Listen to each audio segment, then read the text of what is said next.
I get the feeling this video is going to put me on a hit list for a lot of Devil May Cry fans out there. So out of all the gaming companies in the early 2010s, none of them were getting shitted on as much as Capcom was during this era. Anytime Mega Man had a game announced, it would get cancelled. People didn't really like Resident Evil 6. Street Fighter 4 was still being supported, so I guess that was good for Street Fighter fans. Then somewhere along the line, we got DmC Devil May Cry, which released in January of 2013. The attempted reboot of the series and the most hated game in the series outside of DmC 2.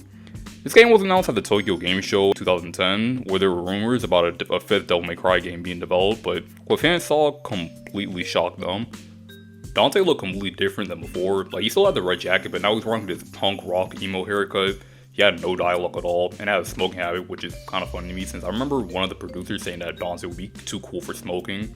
And he was also suffering from PTSD from being a subject or a prisoner, but because of backlash, this idea was completely dropped from the final game. But to be completely honest, I think this would have made for a better story to get this concept. This new direction that the series was taking was because DMC4 didn't get the financial return that Capcom was hoping, so it decided to seek out Western development help to get numbers like other franchises at the time, like Call of Duty or Gears of War, ignoring the fact that these franchises have completely different demographics, and Devil May Cry has always been one of Capcom's more niche properties. Capcom during the late 2000s and early 2010s was a weird time, as I established before.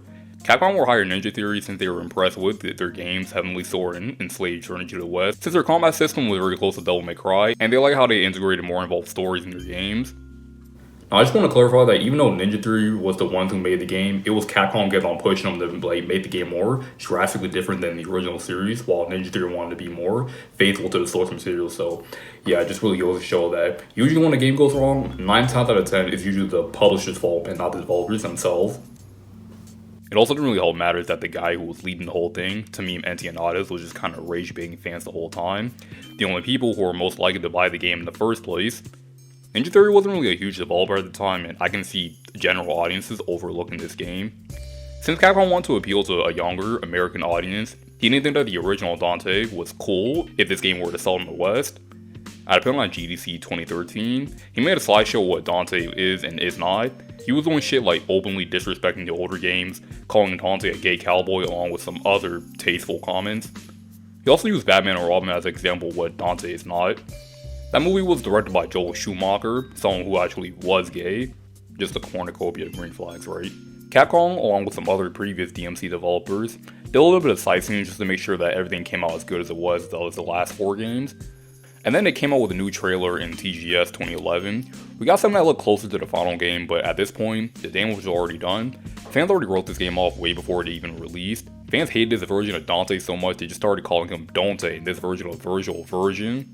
If I'm being honest, I don't think this game would have been so controversial if it wasn't for the fact that the director kept on constantly talking about how great their version of the character is and how lame the old one was in comparison. That's not me saying that that justifies all the death threats that fans were sending to Ninja Theory.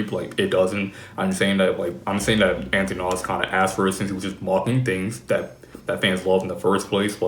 He could have expected a little bit of pushback.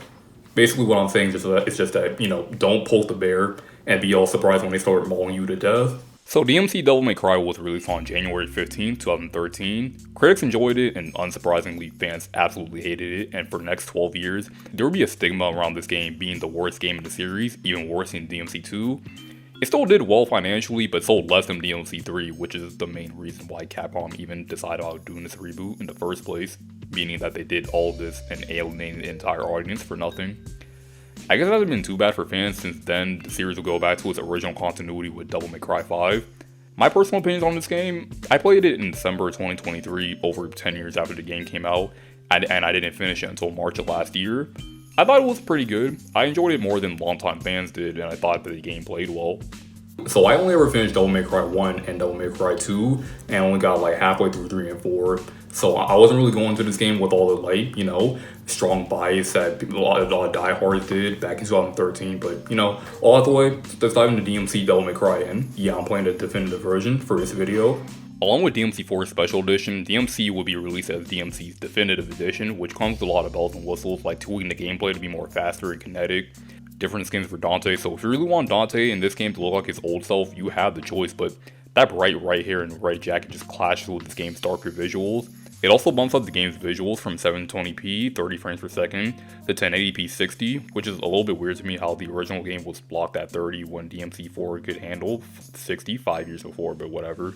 Also, this version is only console exclusive.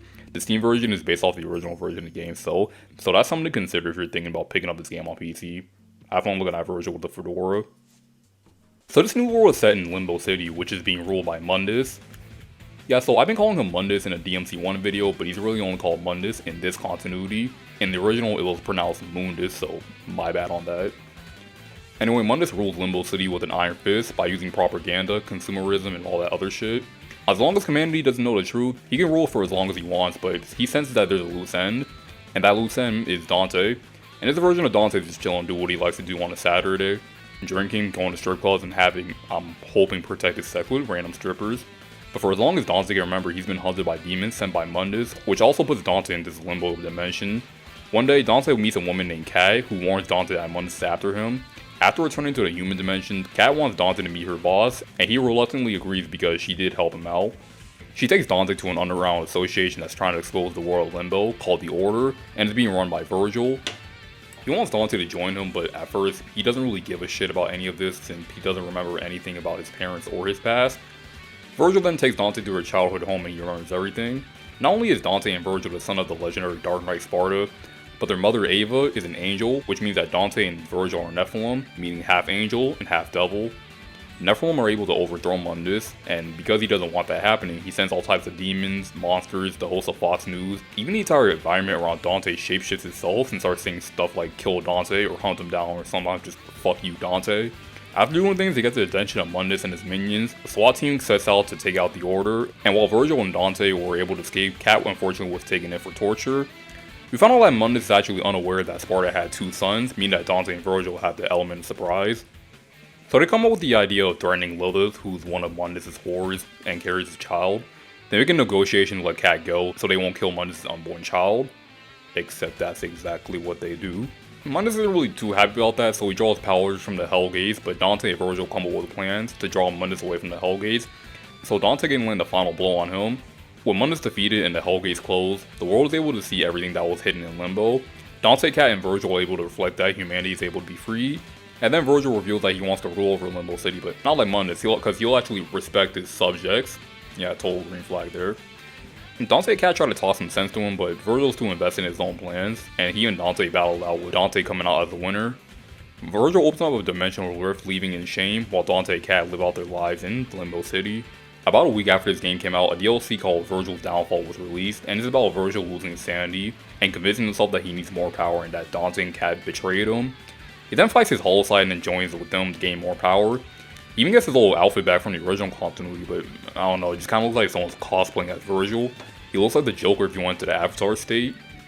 Anyway, it ends with him being the ruler of the Underworld, teasing a sequel that will never happen because the fanbase didn't give a shit about this continuity before this game came out, and sure as hell didn't give a shit about it afterwards.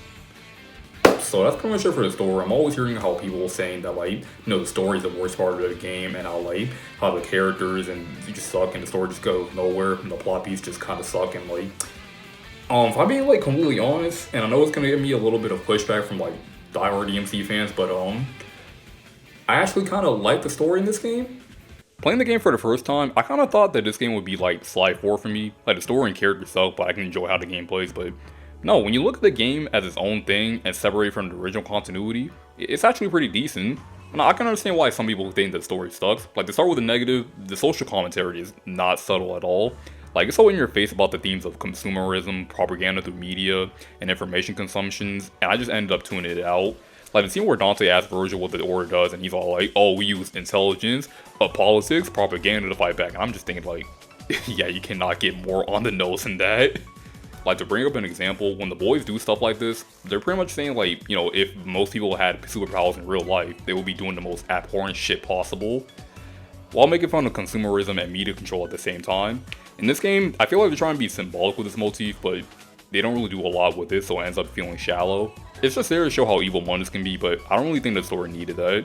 Speaking of Mundus, in this continuity, he's just a generic businessman who doesn't want mankind to know the truth. He also looks like a nightmare version of Walter White without his goatee. He also get a really uncomfortable scene of him fucking his mistress, and she looks like a blow-up doll and just... we didn't really need that either. I can see an argument that the original Mundus can be seen as generic in his own way, but he has an ominous presence that you can feel building up throughout the game, like when he kills his own subordinates. And also, you really want Dante to defeat him because of how personal this all is to him, being the one to kill his mother and enslave his twin brother. In this continuity, Dante doesn't even meet Mundus until the last 3 missions of the game, and since Dante doesn't even remember anything from his childhood until later, the rivalry between him and Mundus doesn't really feel personal. Also, the writing and dialogue in this game is kinda hit or miss. This game came out during a time where you just had to be as vulgar as you can, just random cursing and sex jokes, and it can cause a lot of tonal whiplash when trying to be serious. I brought prosperity. I brought structure. What have you brought?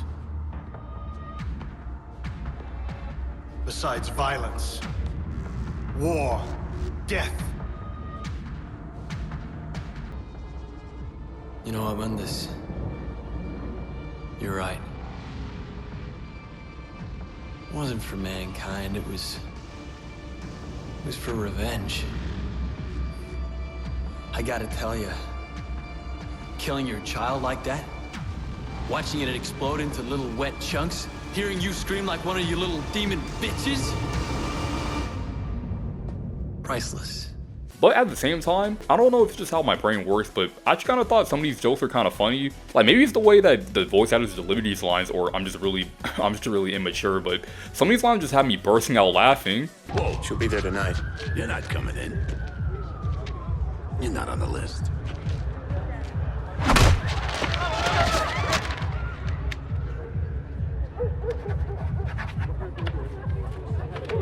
I am now. I will control the world through debt. I have absolute power. The world is at last your bitch. What's the matter? Get your filthy fucking claw off my trailer. Hey, Bob. Put a spin on this. So you must be the secret ingredient.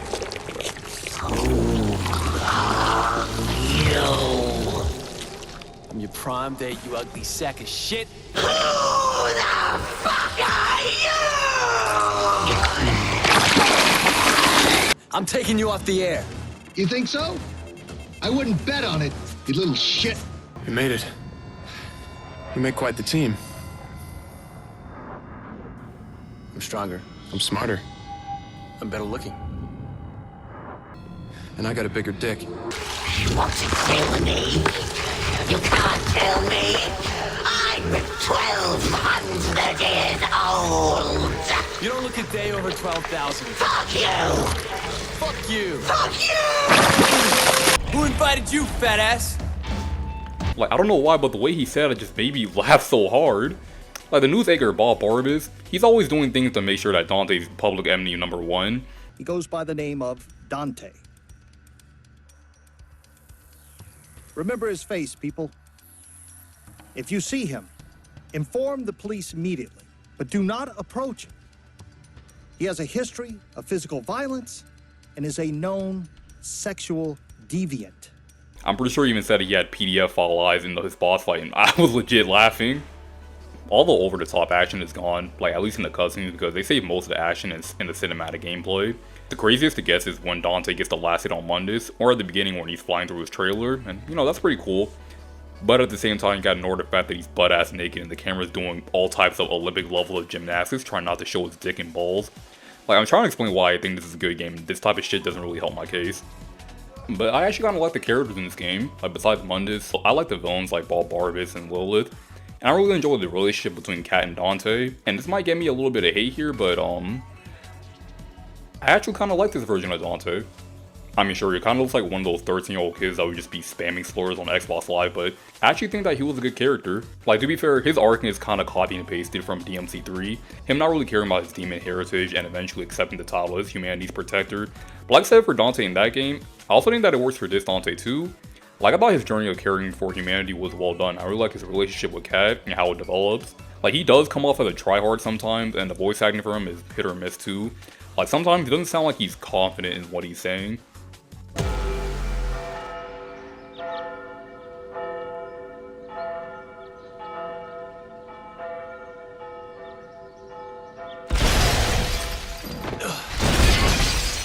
seem to drag on forever.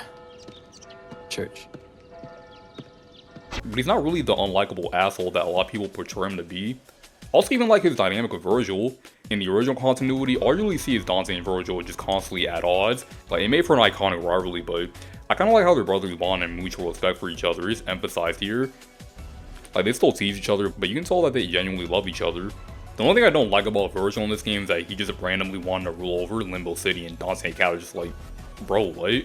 Because it just comes right out of nowhere, and at no point in the story did Virgil give off the impression that he wanted to rule over humanity. Like, sure, he left Cat in the underground area when the order got squatted, but that was more because he couldn't do anything about her getting out, because he and Dante were in Limbo and Cat was in the real world. And the final boss of them has less intention than in DmC 3, because in that game, Dante was the weaker one between the two, which is pretty obvious because he lost the first fight, tied the second one, and only won the last fight. In this continuity, Virgil doesn't even try to argue when Dante says that he's stronger than him. Plus, he's always behind the scenes doing his hacking shit and doesn't really get into action until the final boss. So when you fight Virgil, there's no doubt that you're gonna win, and the fight's nowhere near as hard as the Virgil fights in DmC 3. But yeah, I actually kind of like the story in this game, like more than most people did. Like again, I feel like if this game wasn't associated with the series Devil May Cry, then people wouldn't be giving the story and the game as a whole so much shit. But yeah, all that out the way, let's talk about the gameplay now. Alright, I feel like most people can agree that the gameplay is the best part about this game. I'm just gonna say right now that around the third mission of the game, I think, I sampled out turbo mode, which ups the game's speed by like 20%, to see how it plays, and I ended up playing the rest of the campaign and Virgil's downfall with it on. I think I might play every other game in the series with this mode on, if the option's available, because it makes combat a lot faster and more fun than it with it off. Dante isn't as mechanically deep as he was in the last two games. He controls more like Nero and just like Nero. I think that makes Dante more accessible to newcomers. Muscle memory did fuck me over a little bit since Dante doesn't have unique combos from the start, and the stinger move activates when you're holding forward on the analog stick and not when you're holding the right bumper. But other than that, I like playing as Dante in this game. Outside of his usual rebellion, Dante has these new demon and angel powers. For demon powers, he has this big axe that's slow and has a lot of wind up but does a lot of damage and staggers the enemies that have shields. He also has these gauntlets which let you do what you've been able to do with gauntlets in all the other games. And Dante also sounds like he's taking a shit when he's doing the ground pound move.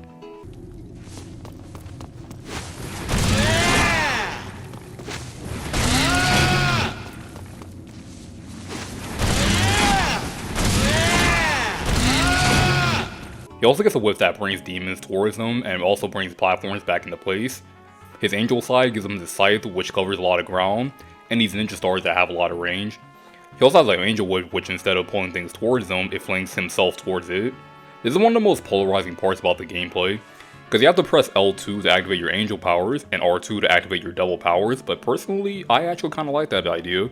In Devil May Cry 3, I remember wishing that I could seamlessly switch between weapons mid-combo, and I feel like this game kind of fixes that. It's kind of cool starting one combo with Rebellion, then switching to the Angel Scythe, then switching again to the Gauntlets, then switching right back to Rebellion to finish the combo. The only thing I don't like about it is when the game throws enemies at you that are weak to Angel weapons and Demon weapons at the same time. It's annoying when I'm trying to fight one demon, then pressing L2 to take out the other demon that's trying to fight me. In the original version of the game, some of the demons were only able to be damaged by Angel or Demon weapons. In Definitive Edition, you can still damage those enemies with your default weapons, but you can do more damage if you use your Demon or Angel powers. The Angel and Demonic power is also required for the platforming section of this game, and there's a lot more platforming here than there was in the older games, but the thing is, it's actually good in this game. It took them 12 years, but they finally made platforming feel good in the Devil May Cry game. Your jump in this game isn't vertical anymore, you have a double jump by default, so the platforming sections are actually really fun. They're not the most amazing stuff that you'll experience, but since the last 4 games sucked with its platform control, it's good that this game went out of its way to fix a problem that people had since the first game. And I also think that these are some of the best designed levels in the series. The way they make you use both Angel and Demonic powers are actually really clever. Plus you get this mid-air dash move, which is kind of like X's dash move from Mega Man X. And this is actually one of the easier games of the series. Like, I don't mean it's on the same level as Devil May Cry 2, but it's a lot more comfortable here than it were in 1 and 3. There's not a lot of enemies that are hard to deal with besides these guys that have chainsaws and the big ones you have to hit from behind before you can damage them. And this is also one of the more linear games in the series since there's next to no puzzles to solve in these missions. The ranking mirror has been reworked to be more focused on how much damage you deal out and not just how you mix up your combos. And at first I was worried about that, but it turns out you can still mix up your combos and get a high rank. So nothing feels brain dead here. But for some reason they got rid of the whole taunt button mechanic. I didn't know that was a thing until a month ago, but like, that's a staple, you just kind of have to have it. Double trigger has also been reworked to stop enemies in their place and make them easier to take out. And while this is helping me out when I'm in a bad spot, and I like the visuals when you activate double trigger in this game, it's kind of a downgrade since your meter depletes faster than it did before. How to handle the skill shop in this game is pretty similar to the last game, where red orbs go into your items, and to get upgrades you have to spend ability points that build up when in combat. I didn't really upgrade my double trigger and health unless I noticed I was taking too much damage, because you don't really get as many red orbs at the end of missions like you did in the other games. Secret missions are back, but you have to find the secret keys to unlock secret doors, unlike the way it was in the last 4 games where you just need to find the mission. In the original version, there were specific keys for specific doors, which was unsurprisingly a big problem for people. I only did a couple of these for this playthrough. I didn't really like the whole key system, and I kind of wish they just kept it the same way it was in the other games. The boss fights were really good too. I feel like the cinematography makes them a lot more fun to play and more cinematic. The boss fights with the Succubus and Barbus I feel like are the biggest highlights, but every other boss fight was really fun, and all of them except for Mundus. I feel like he was a little bit too easy. Like cinematic for sure, but kind of underwhelming though.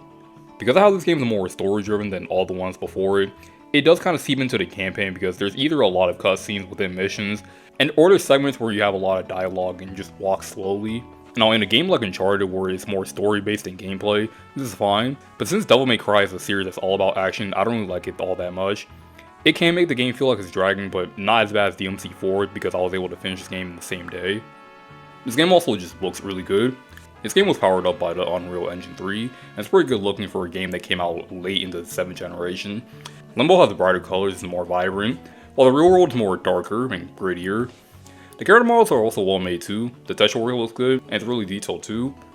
Character animations are kind of hit or miss though. The scene where Dante presses Virgil while getting Cat back, he looks like he's trying so hard not to laugh in his face. And in the scene where Virgil reveals his plan, he looks really calm while he's yelling. I can't let you do this, Virgil. And I can't let you stop me, brother. Stand aside. Don't do this. Virgil, please. Stay out of this! Other than that, it's a really good looking game. The soundtrack has a lot of industrial rock and dubstep. It's fine. I can't remember a lot of the songs, except for the song that plays in the first mission, and the one that plays in Lotus Club. They're fine songs. The only thing left to talk about is Virgil's gameplay in this game, and it's not really that good if I'm being real here. He doesn't have to worry about switching between devil and demon powers, and he still has the sword that he can summon, but his combo game just doesn't really feel as satisfying as Virgil in the other games, or even Dante in this game. I tried turning on turbo mode to just see if it would get better, and it does, a little bit, but I just wasn't really feeling it with Virgil in this game. It also doesn't really help that you only get to play as him for 6 levels, and his campaign ends really abruptly. So yeah, overall, DmC Devil May Cry, which is a really stupid name now that I'm thinking about it, is a fun game. Sure, I can understand why the diehard fans despise this game and don't even want to associate it with the rest of the series, and honestly, I kind of share some of those sentiments. The game's not amazing, but what really matters to me is that I had fun from beginning to end.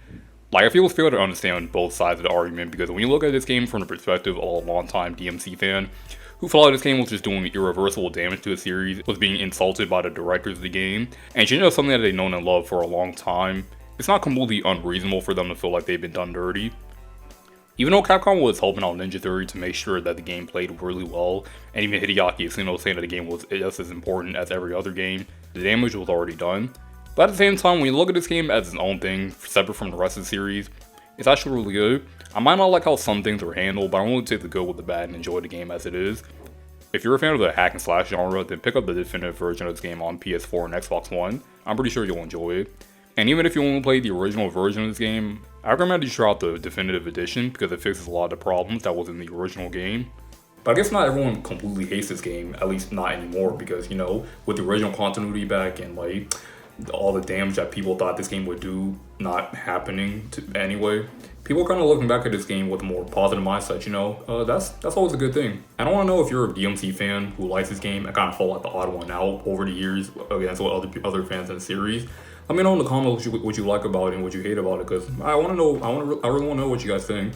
But we got one last game to look at for this series, and it's Devil May Cry 5. And it's gonna be my first time playing Devil May Cry 5, so I'm really excited for that. But yeah, all that out the way. Like, comment, subscribe to the second channel for all the socials, join Discord server, all that other YouTuber bullshit. And yeah, thank you guys for watching. I'll see you all next time. Peace.